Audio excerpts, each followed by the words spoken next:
கோயம்புத்தூர் சூலூர்ல இப்போ 10 வயசு சிறுமி தெரிஞ்ச பெர்சனாலேயே பலாத்காரம் பண்ணப்பட்டு மர்டர் பண்ணப்பட்டிருக்கிறது இப்போ நம்மளுக்கு எல்லாமே தெரிஞ்ச விஷயம்தான்.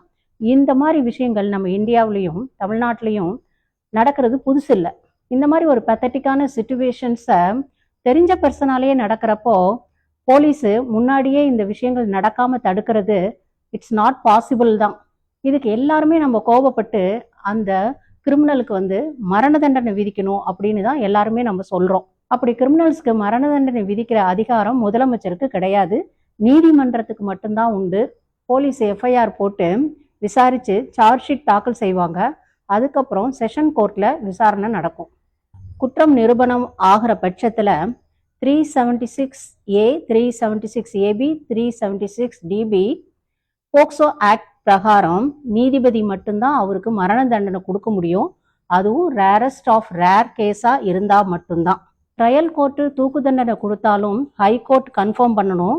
அதுக்கப்புறம் சுப்ரீம் கோர்ட் ஜனாதிபதி வரை கருணை மனு வரை போகும். முதலமைச்சருக்கு என்ன அதிகாரம், என்ன செய்ய முடியும் முடியாதுன்னா ஃபாஸ்ட் ட்ராக் விரைவு கோர்ட்டு அமைக்க சொல்லலாம். 60 நாள்ல சார்ஜ் ஷீட் போட சொல்லலாம்.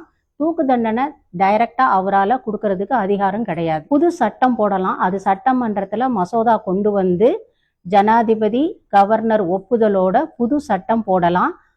ஆந்திராவில் டிசா ஆக்ட் மாதிரி. அதுலேயும் நீதிபதியோட தீர்ப்புல தலையிட முடியாது. தூக்கு தண்டனையோட கருணை மனுவை அமைச்சரவை பரிசீலனை பண்ணலாம்.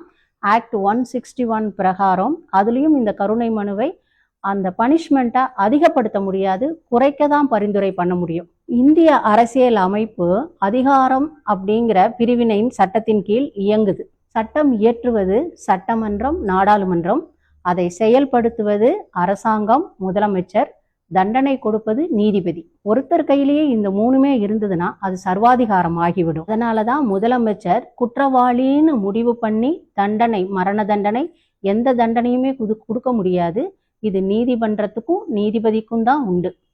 ஸோ குற்றவாளின்னு தீர்ப்பு கொடுத்து அவருக்கு தண்டனை கொடுக்குற அதிகாரம் முதலமைச்சருக்கு கிடையாது. அது கோர்ட்டுக்கும் நீதிபதிக்கும் மட்டும்தான் உண்டு. இது எந்த கட்சியாக இருந்தாலும் சரி, டிஎம்கே, ஏடிஎம்கே, டிவிகே, என்டிஏகே, எந்த கட்சியாக இருந்தாலும் இதுதான் இங்கு அரசியலமைப்பு சட்டம். இதுதான் நம்ம அரசியலமைப்பு சட்டம்ங்கிறத மக்கள் தான் புரிஞ்சுக்கணும்.